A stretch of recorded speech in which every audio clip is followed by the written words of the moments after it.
ಜಮೀರ್ ಅಹಮದ್ ಖಾನ್ ಏನೆಲ್ಲ ನೆನಪಾಗತ್ತೆ? ಒಬ್ಬ ಅಲ್ಪಸಂಖ್ಯಾತ ಸಮುದಾಯದ ಪ್ರಬಲ ನಾಯಕರು. ಅದನ್ನು ಹೇಳಿದ ತಕ್ಷಣ ಅವರೊಬ್ಬರೇ ನಾಯಕರಾ? ಬೇರೆಯವ್ರು ಯಾರು ಇಲ್ವಾ? ಸಲೀಂ ಅಹಮದ್, ಯು ಟಿ ಖಾದರ್, ರಿಜ್ವಾನ್ ಅರ್ಷದ್ ಅವರೆಲ್ಲ ಯಾರೂ ಇಲ್ವಾ ಅಂತ ಅವ್ರವ್ರಿಗೆ ಪ್ರಶ್ನೆ ಬರುತ್ತೆ ಅಲ್ವಾ? ಎಸ್, ಈಗ ವಿಚಾರ ಏನು ಅಂತ ಹೇಳಿದರೆ, ಜಮೀರ್ ವಿರುದ್ಧ ಸಿದ್ದರಾಮಯ್ಯ ಕೆಂಡಾಮಂಡಲರಾಗಿದ್ದಾರಂತೆ. Very interesting and shocking news ಅಂತ ಅನಿಸುತ್ತೆ. ಕಾರಣ ಇಷ್ಟೇ, ಸಿದ್ದರಾಮಯ್ಯ ಅಂತ ಹೇಳಿದ ತಕ್ಷಣ ನಿಮ್ಮ ಥರ ಯಾರು ಕೆಲಸ ಮಾಡೋಕ್ಕಾಗಿಲ್ಲ ಅಂತ ಹೇಳ್ತಿರ್ತಾರಲ್ಲ ಜಮೀರ್ ಅಹಮದ್, ಅವ್ರ ಪರವಾಗಿ ಬ್ಯಾಟ್ ಬೀಸ್ತಾ ಇರ್ತಾರಲ್ವಾ?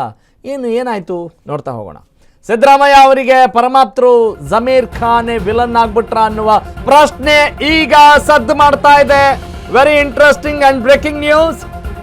ಸಿದ್ದರಾಮಯ್ಯ ಅವರಿಗೆ ಪರಮಾಪ್ತರಾದಂತ ಜಮೀರ್ ಖಾನ್ ಅವರೇ ವಿಲನ್ ಆಗ್ಬಿಟ್ರ?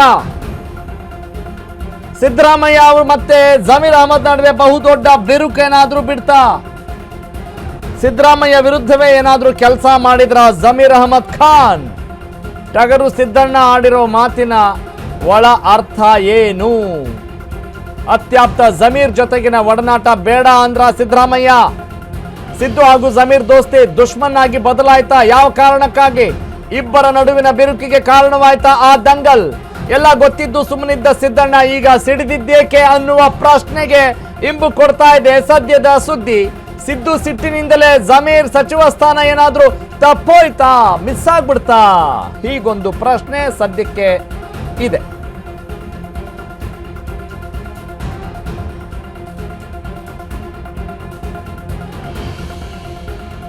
ದಾವಣಗೆರೆ ದಕ್ಷಿಣದ ಉಪಚುನಾವಣೆಯಲ್ಲಿ ಜಮೀರ್ ಅಹಮದ್ ಖಾನ್ ಅವರ ಹೆಸರು ಯಾವ ರೀತಿ ಸದ್ದು ಮಾಡ್ತು, ಸುದ್ದಿ ಆಯಿತು, ಚರ್ಚೆಗೆ ಗ್ರಾಸವಾಯಿತು.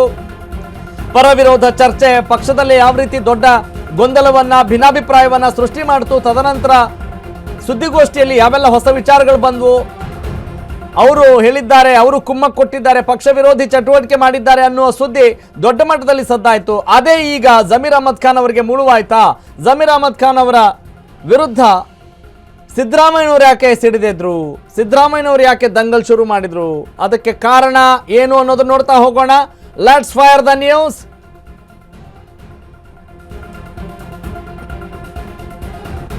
ದಾವಣಗೆರೆ ದಂಗಲ್, ಮೌನ ಮುರಿದ ಸಿದ್ದರಾಮಯ್ಯ. ಜಮೀರ್ ನನ್ನ ವಿರುದ್ಧವೇ ಕೆಲಸ ಮಾಡಿದ್ದಾನೆ ಅಂತ ಹೇಳಿದ್ದಾರೆ ಸಿದ್ದರಾಮಯ್ಯ. ನಿನ್ನೆ ಸಿದ್ದರಾಮಯ್ಯ ಅವರನ್ನ ಭೇಟಿ ಮಾಡಿದ್ರು ಜಮೀರ್ ಬೆಂಬಲಿಗರು. ಜಮೀರ್ಗೆ ಸಚಿವ ಸ್ಥಾನ ಕೊಡಬೇಕು ಅಂತ ಹೇಳಿ ಸಿದ್ದರಾಮಯ್ಯ ಅವರನ್ನ ಆಗ್ರಹಿಸಿದ್ರು. ಜಮೀರ್ ಹೆಸರು ಕೇಳ್ತಾ ಇದ್ದಂತೆ ರೊಚ್ಚಿಗೆದ್ದಿದ್ದಾರೆ, ಸಿಟ್ಟಾಗಿದ್ದಾರೆ ಟಗರು ಸಿದ್ದಣ್ಣ. ಜಮೀರ್ ವಿರುದ್ಧ ಇನ್ನೂ ತಣ್ಣಗಾಗಿಲ್ವಾ ಸಿದ್ದು ಕೋಪ ತಾಪ? ಅಂಥದ್ದೇನಾಯ್ತು ಅನ್ನುವ ಪ್ರಶ್ನೆ, ಕುತೂಹಲ, ಗೊಂದಲ ಸದ್ಯಕ್ಕೆ ಎಡೆ ಮಾಡಿಕೊಡ್ತಾ ಇದೆ. ಪಕ್ಷದ ವಿರುದ್ಧ ಕೆಲಸ ಮಾಡಿದ ವಿಚಾರಕ್ಕೆ ಮುನಿಸು ತಣಿದಿಲ್ವಾ? ಜಮೀರ್ಗೆ ಯಾಕೆ ಕೊಡಬೇಕು ಸಚಿವ ಸ್ಥಾನ ಅಂತ ಸಿದ್ದರಾಮಯ್ಯನವರು ವಾಪಸ್ ಕೇಳದಂಗಿದೆ. ನಿಮ್ಮ ಅತ್ಯಾಪ್ತರೇ ಅಲ್ವಾ ಅಂತ ಮರುಪ್ರಶ್ನೆಯನ್ನ ಹಾಕಿದ್ದಾರೆ ಜಮೀರ್ ಅಹಮದ್ ಖಾನ್ ಅಭಿಮಾನಿಗಳು. ಅತ್ಯಾಪ್ತ ಆದ್ರೆ ನನ್ನ ವಿರುದ್ಧವೇ ಕೆಲಸ ಮಾಡ್ಬಿಡೋದಾ ಅಂತ ಹೇಳಿದ್ದಾರೆ ಅನ್ನುವ ಸುದ್ದಿ ಸಿಗ್ತಾ ಇದೆ. ಸಿದ್ದರಾಮಯ್ಯ ಕೆಂಡಾಮಂಡಲ ಆಗಿದ್ದಾರೆ. ನಿಮ್ಮ ವಿರುದ್ಧ ಮಾಡಬಾರದು, ತಿಳಿ ಹೇಳಿ ಸಾಹೇಬ್ರೆ ಅಂತ ಅಭಿಮಾನಿಗಳು ಹೇಳಿದ್ದಾರಂತೆ. ಜಮೀರ್ಗೆ ಮತ್ತಷ್ಟು ಸಂಕಷ್ಟ ತಂದಿಟ್ಟಿದೆ ಸಿದ್ದು ಸಿಟ್ಟು, ಸಿದ್ದು ಆಕ್ರೋಶ. ದೆಹಲಿಗೆ ತೆರಳುವ ದಿನವೂ ಕೂಡ ಡೋಂಟ್ ಕಮ್ ಟು ದೆಹಲಿ ಅಂತ ಸಿದ್ದರಾಮಯ್ಯ ಹೇಳಿದ್ದಾರೆ ಅಂತ ಹೇಳಿದ್ರೆ there must be something, there must be hidden.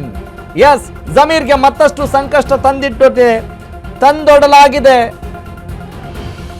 ಸಿದ್ದರಾಮಯ್ಯನವರ ಆಕ್ರೋಶ. ಅದಕ್ಕೆ ಹೇಳೋದು, anything can happen in politics at any time. ಯಾರೆಲ್ಲ ಮಿತ್ರರಾಗಿರ್ತಾರೋ, ಯಾರೆಲ್ಲ ಯಾವಾಗ ಶತ್ರುಗಳಾಗ್ತಾರೋ, no idea in politics. 2+2 is not equal to 4 ಅನ್ನುವ ಆ ಸೂತ್ರವನ್ನ ಪ್ರತಿ ಸುದ್ದಿಗೂ ಕೂಡ ಹೇಳಬೇಕಾದಂಥ ಒಂದು ಅನಿವಾರ್ಯತೆ ಬಂದಿದೆಯಲ್ಲ, ಇದಕ್ಕಿಂತ ದುರಂತ ಯಾವುದು ಇರಲ್ಲ ರೀ. ಅಂದರೆ ಅದಕ್ಕೆ ಲಂಗು, ಲಗಾಮು, ಲಾಜಿಕ್ಕು ಅದರದ್ದೇ. ಯಾ ಕ್ಷಣಕ್ಕೆ ಅವ್ರು ಏನು ಹೇಳ್ತಾರೆ, ಅನುಕೂಲ ಸಿಂಧು ರಾಜಕಾರಣ ಅಂತ ಹೇಳ್ತೀವಲ್ಲ, ಇದನ್ನು ನೋಡೇ ಹೇಳೋದು. ಅಂದರೆ ಜಮೀರ್ ಬೆಂಬಲಿಗರು ನೋಡ್ತಾ ಇದ್ದೀರಿ ನೀವು, ಸಿದ್ದರಾಮಯ್ಯನವ್ರ ಜೊತೆ ಏನು ಮಾತನಾಡ್ತಾ ಇದ್ದಾರಲ್ಲ ನೀವು ದೃಶ್ಯಗಳಲ್ಲಿ, ದೃಶ್ಯದ ಎಡಭಾಗದಲ್ಲಿ ಅವರೆಲ್ಲರೂ ಕೂಡ ಜಮೀರ್ ಅಹಮದ್ ಖಾನ್ ಪರವಾಗಿ ಬ್ಯಾಟಿಂಗ್ ಮಾಡೋಕ್ಕೆ ಬಂದವರು. ಯಾಕೆ ಅವರಿಗೆ ನೀವು ಇದನ್ನು ಕೊಟ್ಟಿಲ್ಲ, ಏನು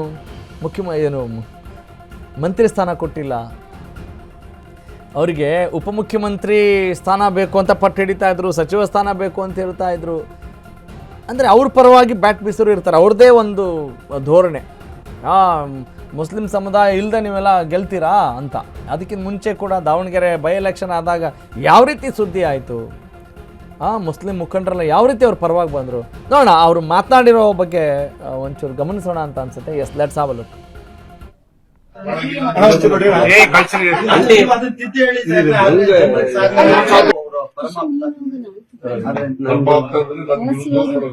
ಇಲ್ಲ ಅದು ಮಾಡಂಗಿಲ್ಲ.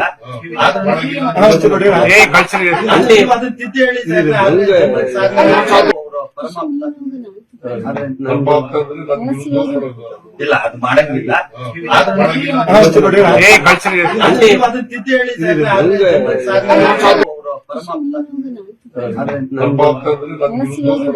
ಇಲ್ಲ ಅದು ಮಾಡಂಗಿಲ್ಲ.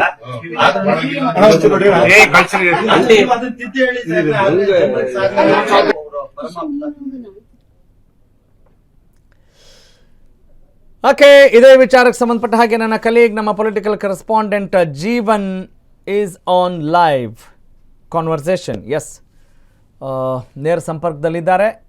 ಮಾತಾಡೋಣ, ಮತ್ತಷ್ಟು ವಿಷಯ ತಿಳಿದುಕೊಳ್ಳೋಣ. ಜೀವನ್, ಜಮೀರ್ ರಾಜಕೀಯ ಜೀವನ ಯಾವ ರೀತಿ ಇರ್ಬೋದು? ಸದ್ಯದ ಸಮಾಚಾರ ಏನು? ಸಿದ್ದರಾಮಯ್ಯನವರ ವಿರುದ್ಧ ಏನಾದರೂ ಕೆಲಸ ಮಾಡಿದ್ದಾರೆ? ಯಾವ ರೀತಿ ಇದು? ಏನು ಕತೆ? What is the equation behind this? ಏನು ನಡೀತಾ ಇದೆ? What is the status? Please go ahead.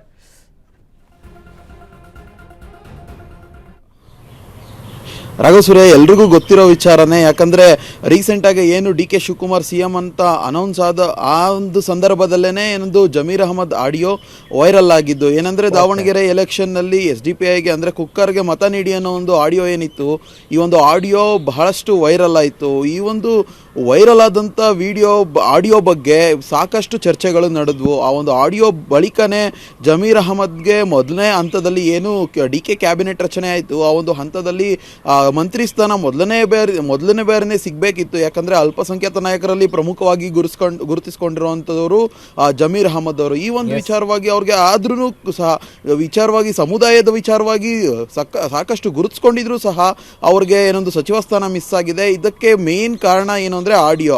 ಆ ಒಂದು ವಿಚಾರನೇ ಈಗ ನಿನ್ನೆ ಸಿದ್ದರಾಮಯ್ಯನವರು ಕೂಡ ಅವರ ಬೆಂಬಲಿಗರು ಕೂಡ ಅದೇ ವಿಚಾರದ ಬಗ್ಗೆನೇ ಸಿಟ್ಟಾಗಿರುವಂಥದ್ದು. ಯಾಕಂದರೆ ಜಮೀರ್ ಅಹಮದ್ ಅವರ ಆಡಿಯೋ ಏನು ವೈರಲ್ ಆಯಿತು, ಆ ಒಂದು ಆಡಿಯೋವನ್ನು ಬಹುತೇಕ ಎಲ್ಲ ನಾಯಕರು ನಂಬದಾಗೆ ಕಾಣ್ತಿದೆ. ಈ ಒಂದು ಸಿದ್ದರಾಮಯ್ಯನವರು ಸಿಟ್ಟಾಗಿರೋದು ನೋಡಿದಾಗ ಎಲ್ಲರೂ ನಂಬಿರೋ ಹಾಗೇನೆ ಕಾಣ್ತಿದೆ ರಾಘವ್ ಸೂರ್ಯ. ಇನ್ನು ಜಮೀರ್ ಅಹಮದ್ ಅವ್ರಿಗೆ DCM ಸ್ಥಾನ ನೀಡಿ ಅನ್ನೋ ಒಂದು ಒತ್ತಾಯ ಸಮುದಾಯದ ವಿಚಾರವಾಗಿ ನೋಡಿದಾಗ DCM ಸ್ಥಾನ ಅಲ್ಪಸಂಖ್ಯಾತ ಸಮುದಾಯಕ್ಕೂ ಕೂಡ DCM ಸ್ಥಾನವನ್ನು ನೀಡಿ ಎನ್ನುವಂಥದ್ದು ಬೆಂಬಲಿಗರ ಏನೊಂದು ಆಗ್ರಹವಾಗಿತ್ತು. ಈ ಒಂದು ವಿಚಾರವಾಗಿ ಬೆಂಬಲಿಗರು ಸಾಕಷ್ಟು ಪ್ರತಿಭಟನೆಯನ್ನು ಕೂಡ ಮಾಡಿದ್ರು. ಇದ್ರ ಜೊತೆಗೆ ಸಾಕಷ್ಟು ಪ್ರೆಸ್ ಮೀಟ್ಗಳನ್ನು ಮಾಡಿ ಏನೊಂದು ಸಚಿವ ಸ್ಥಾನ ಜೊತೆಗೆ DCM ಸ್ಥಾನವನ್ನು ನೀಡಿ ಅಂತ ಆಗ್ರಹಗೊಳಿಸ್ತಾರೆ. ಆದ್ರೂ ಕೂಡ ಯಾವುದೇ ರೀತಿಯಾದಂತಹ ಮೊದಲನೇ ಹಂತದ ಕ್ಯಾಬಿನೆಟ್ನಲ್ಲಿ ಸದ್ಯ ಜಮೀರ್ ಅಹಮದ್ಗೆ ಮಣೆ ಹಾಕಿರೋದಿಲ್ಲ ಕಾಂಗ್ರೆಸ್ ಹೈಕಮಾಂಡ್. ಈ ಒಂದು ವಿಚಾರದಲ್ಲಿ ಹೈಕಮಾಂಡ್ ಈಗ ನಿನ್ನೆ ಸಿಟ್ಟಾಗಿರೋದು ನೋಡಿದಾಗ ಎಲ್ಲೋ ಒಂದು ಕಡೆ ಹೈಕಮಾಂಡ್ ನಾಯಕರಿಗೆ ಏನಾದರೂ ಸಿದ್ದರಾಮಯ್ಯನವರೇ ಹೇಳಿದ್ರ ಪಕ್ಷದ ವಿರುದ್ಧವಾಗಿ ಚಟುವಟಿಕೆ ಮಾಡಿರೋದಕ್ಕೆ ಈಗ ಸದ್ಯಕ್ಕೆ ಬೇಡ ಅಂತ ಏನಾದರೂ ಸಿದ್ದರಾಮಯ್ಯನವರೇ ಹೇಳಿದ್ರ ಅನ್ನೋ ಒಂದು ಅಂಶವನ್ನು ಕೂಡ ಇಲ್ಲಿ ಗಮನಿಸಬೇಕಾಗುತ್ತೆ. ಜೊತೆಗೆ ಏನಾದರೂ ಸಿದ್ದರಾಮಯ್ಯನವರು ಈ ರೀತಿಯಾಗಿ ಹೇಳಿದರೆ ಇನ್ನು ಎರಡನೇ ಹಂತದಲ್ಲೂ ಕೂಡ ಜಮೀರ್ ಅಹಮದ್ ಮಂತ್ರಿ ಸ್ಥಾನ ತಪ್ಪೋದು ಖಂಡಿತ ಅಂತಾನೆ ಹೇಳ್ಬೋದು ರಾಘವ್ ಸೂರ್ಯ. ಈಗ ಕರೆಕ್ಟ್ ಜೀವನ್, ಈಗ ಆಡಿಯೋ ವಿಚಾರ ಹಳೇದಾಯ್ತು, ಅದನ್ನ ನಂಬಿದಾರೋ ಬಿಟ್ಟಿದಾರೋ ಅದು ಒಂದು ಕಡೆ ಚರ್ಚೆಗೆ ಗ್ರಾಸವಾಗ್ತಾ ಇದೆ. ಆದರೆ ಸಿದ್ದರಾಮಯ್ಯನವರ ಅತ್ಯಾಪ್ತರು ಜಮೀರ್ ಅಹಮದ್ ಖಾನ್ ಅವರ ಅಭಿಮಾನಿಗಳೇನು ಬಂದಿದ್ದಾರಲ್ಲ, ಅವ್ರ ಪರವಾಗಿ ಬ್ಯಾಟ್ ಬೀಸ್ತಿದ್ದಾರಲ್ಲ, ಅಂದರೆ ಇದು ಎಚ್ಚರಿಕೆನಾ ಅಥವಾ ಒಂದು ಬ್ಲ್ಯಾಕ್ ಮೇಲಾ ಅಥವಾ ಮುಂದಿನ ದಿನಗಳಲ್ಲಿ ನಾವು ನಿಮ್ಮ ಜೊತೆಗೆ ಇರಲ್ಲ ಅನ್ನೋ ಸಂದೇಶ ಏನಾದರೂ ರವಾನೆ ಮಾಡೋ ಸೂಚನೆ ಏನಾದರೂ ಇತ್ತಾ?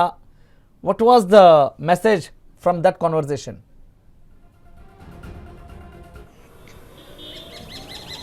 ಹೌದು ರಾಘವ್ ಸೂರ್ಯ, ಈಗ ಎಲ್ಲೋ ಒಂದು ರೀತಿ ಎಚ್ಚರಿಕೆನೇ ಆಗಿರ್ಬೋದು ಈ ಒಂದು ಸಿದ್ದರಾಮಯ್ಯನವ್ರು ಮಾತಾಡಿರೋದು. ಯಾಕಂದರೆ ಡಿ.ಕೆ. ಶಿವಕುಮಾರ್ ಅವ್ರಿಗೆ ಸ್ಥಾನ ಬಿಟ್ಕೊಡ್ಬೇಕಾದ್ರೆ ಕೆಲವೊಬ್ಬರು ಅಭಿಮಾನಿಗಳು ಕೂಡ ಮಾತಾಡಿದರು. ಸಿದ್ದರಾಮಯ್ಯನವರು JDSನಿಂದ ಬಂದವರು, ಅವ್ರಿಗೆ CM ಸ್ಥಾನ ಕೊಟ್ಟಿದೆ, ಡಿ.ಕೆ. ಶಿವಕುಮಾರ್ ಅವ್ರಿಗೆ CM ಸ್ಥಾನ ನೀಡಿಲ್ಲ ಅನ್ನೋ ಒಂದು ವಿಚಾರಗಳನ್ನ ಅವರೆಲ್ಲೋ ಆಳವಾಗಿ ಆ ಒಂದು ವಿಚಾರಗಳನ್ನ ಮನಸ್ಸಿನಲ್ಲಿ ಇಟ್ಕೊಂಡು ಪಕ್ಷದಲ್ಲಿ ಯಾರು ಏನೇ ತಪ್ಪು ಮಾಡಿದ್ರು ನಾನು ಕಾಂಗ್ರೆಸ್ ಪಕ್ಷಕ್ಕೆ ಕಟ್ಟಾಳು ಅನ್ನೋದನ್ನ ತೋರಿಸೋದಕ್ಕೋಸ್ಕರ ಸಿದ್ದರಾಮಯ್ಯನವರು ಈಗ ಸಿಟ್ಟಾಗಿರ್ಬೋದು.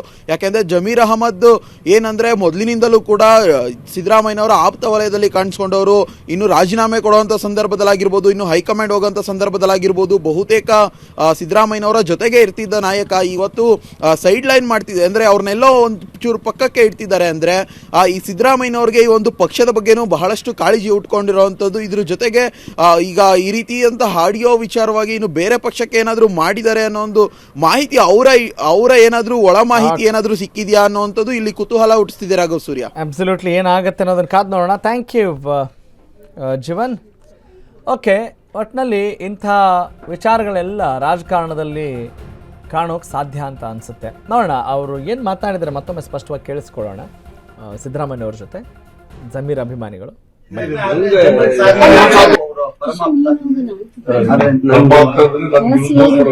ಇಲ್ಲ ಅದು ಮಾಡಂಗಿಲ್ಲ.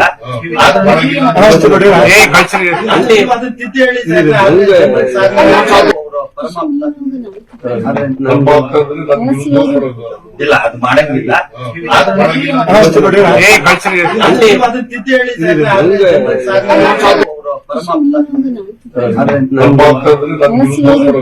ಇಲ್ಲ ಅದು ಮಾಡಂಗಿಲ್ಲ.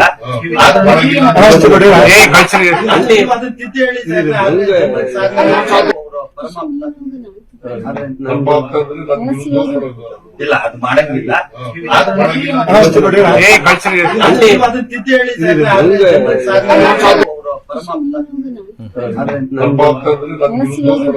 ಇಲ್ಲ ಅದು ಮಾಡಂಗಿಲ್ಲ. ಓಕೆ, ಒಟ್ಟಿನಲ್ಲಿ ಕಾನ್ವರ್ಸೇಷನ್ ಸಮ್ಮರಿ ಏನು ಅಂತ ಹೇಳಿದರೆ, ಅಲ್ಲ ನಮಗೆ ಆಪ್ತರಾಗ್ಬಿಟ್ಟು ನಮ್ಮ ಬುಡಕ್ಕೆ ಬಂದ್ಬಿಟ್ರಾ ಅನ್ನೋ ಒಂದು ಭಾವನೆ ಏನಾದರೂ ಇದೆಯಾ, ಅಥವಾ ನಮಗೆ ಇಲ್ಲಿ ತೊಂದರೆ ಮಾಡೋ ಕೆಲಸ ಮಾಡಿಬಿಟ್ರಲ್ಲ, ಇದು ನಮ್ಮ ಇಮೇಜ್ಗೂ ಧಕ್ಕೆ ಅಲ್ವೇನ್ರಿ ಅನ್ನುವ ಮಾತನ್ನು ಸಿದ್ದರಾಮಯ್ಯನವರು ಜಮೀರ್ ಅಹಮದ್ ಪರವಾಗಿ ಬ್ಯಾಟ್ ಬೀಸ್ತಾ ಇರುವಂಥ ಅವರ ಅಭಿಮಾನಿಗಳು, ಬೆಂಬಲಿಗರು ಅವ್ರಿಗೆ ಹೇಳ್ದಂಗೆ ಕಾಣ್ತಾ ಇದೆ. ಆದರೆ ಎಷ್ಟು ಈ ಪೊಲಿಟಿಕಲ್ ಸಿನಾರಿಯೋ ಗಮನಿಸಿದಾಗ ಈ ಕಾಸ್ಟ್ ಇಕ್ವೇಷನ್ಸು, ರಿಲಿಜನ್ ಇಕ್ವೇಷನ್ಸು ಎಲ್ಲವನ್ನು ಕೂಡ ಲೆಕ್ಕ ಹಾಕಿಯೇ ಅವ್ರು ನಿರ್ಧಾರ ತೆಗೆದುಕೊಳ್ತಾರೆ. ಏಕಾಏಕಿ ಏನು ಬೇಕಾದರೂ ಮಾಡೋಕ್ಕೆ ಬರಲ್ಲ. ಯಾಕಂತ ಹೇಳಿದ್ರೆ ಚುನಾವಣೆ ಮತ್ತು ಮತ ಚಲಾವಣೆ ಅಲ್ವೇ. ಹಾಗಿರುವಾಗ ಅತಿ ಹೆಚ್ಚು ಸಂಖ್ಯೆಯನ್ನು ಹೊಂದಿರುವಂಥ ಅಲ್ಪಸಂಖ್ಯಾತರನ್ನು ಹೆಂಗಾದರೂ ಬುಟ್ಟಿಗೆ ಹಾಕ್ಕೊಳ್ಳೇಬೇಕಲ್ಲ, ಮತಗಳನ್ನು ತಮ್ಮದಾಗಿಸ್ಕೊಳ್ಬೇಕಲ್ಲ, ಕಾಂಗ್ರೆಸ್ ಪರವಾಗೇ ನಿಲ್ಲುವಂಗೆ ಮಾಡ್ಕೊಳ್ಬೇಕಲ್ಲ. ಹಾಗಾಗಿ ಮುಸ್ಲಿಂ ಸಮುದಾಯಕ್ಕೂ ಕೂಡ ಒಂದು ದೊಡ್ಡ ಶಕ್ತಿ ಇದ್ದಂಗೆ ಕಾಣ್ತಾ ಇದೆ. ನಮ್ಮನ್ನು ಬಿಟ್ಟು ಇವ್ರು ಏನು ಮಾಡೋಕ್ಕಾಗಲ್ಲ. ಹಾಗಾಗಿ ನಾವೇನು ಮಾಡಿದ್ರು ನಡೆಯುತ್ತೆ, ಈಗ ತಪ್ಪಾಗಿದೆ ತಿದ್ದುಕೊಂಡು ಕರ್ಕೊಂಡು ಹೋಗಿ ಅಂತ ಹೇಳ್ದಂಗೆ ಕಾಣ್ತಾ ಇದೆ. ನೋಡೋಣ, ಏನು ಬೇಕಾದರೂ ಆಗಬಹುದು. ಯಾಕಂತ ಹೇಳಿದ್ರೆ ಅಂಥ ಎಷ್ಟೋ ಘಟನೆಗಳು ನಾವು ನೋಡ್ತಾ ಇದ್ದೀವಿ ಅಲ್ವೇ. ಯಾವ ಪಕ್ಷ ಬಿಟ್ಟು ಹೋದವ್ರು ನೋಡಿದ್ದೀವಿ, ಹೊಸ ಪಕ್ಷ ಕಟ್ಟಿದವ್ರು ನೋಡಿದ್ದೀವಿ, ಮತ್ತು ವಾಪಸ್ ಬಂದವ್ರು ನೋಡಿದ್ದೀವಿ. ಇದೆಲ್ಲವೂ ಆಗಿರುತ್ತೆ. ಈ ಕ್ಷಣಕ್ಕಿದು ಬಹಳ ಇಂಪಾರ್ಟೆಂಟ್ ಆಗಿರುತ್ತೆ. ಇನ್ನು ದಿನಗಳದಂತೆ ಈ ಸುದ್ದಿ ಕೂಡ ಎವಾಪರೇಟ್ ಆಗುತ್ತೆ, ಆವಿಯಂತೆ ಆರು ಹೋಗಿಬಿಡುತ್ತೆ. ಹೀಗಾಗಿ ನಾವು ಸಮರ್ಥ ವ್ಯಕ್ತಿಯನ್ನು ಆಯ್ಕೆ ಮಾಡೋ ನಿಟ್ಟಿನಲ್ಲಿ ಯಾವಾಗಲೂ ಕೂಡ ಗಮನ ಹಾಕಬೇಕು ಅಂತ ಪ್ರತಿ ವಿಧಾನಸಭಾ ಕ್ಷೇತ್ರದ ಮತದಾರರಿಗೆ ಅಶ್ವವೇಗ ನ್ಯೂಸ್ ಕಳಕಳಿಯಿಂದ ಕೇಳ್ಕೊಳ್ತಾ ಮುಂದಿನ ಸುದ್ದಿ ನೋಡೋಣ.